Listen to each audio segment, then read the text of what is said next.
Good morning. Happy Friday to you. It's Pastor Pete Seiferth from Northminster Presbyterian Church in Tucson, Arizona. And it's the 29th of January.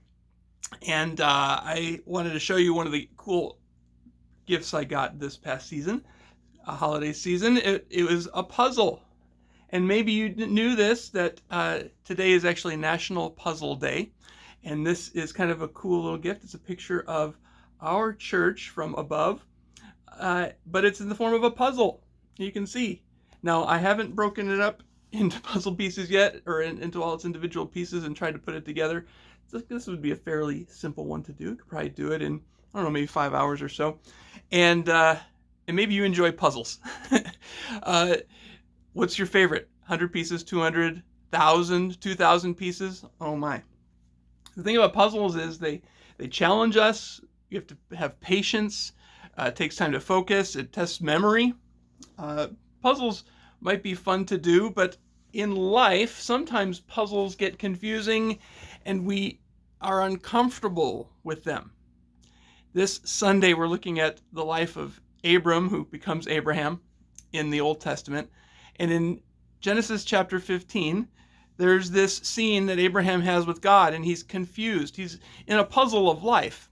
He knows that God has a plan for him, and he's not quite sure how it's going to happen.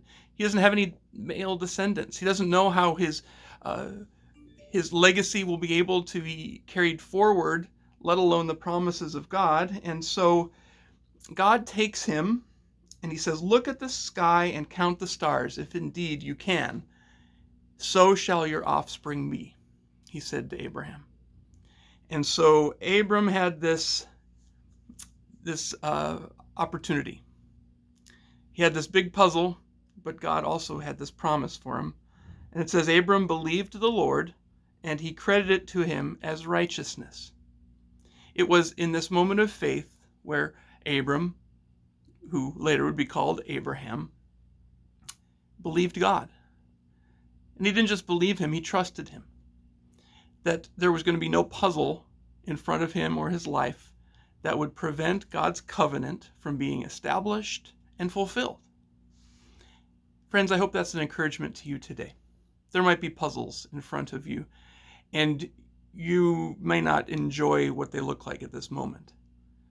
But trust in God. And what is it that God's promise is to you, to the believers who are a part of his church in the world? That God will follow through on his promises.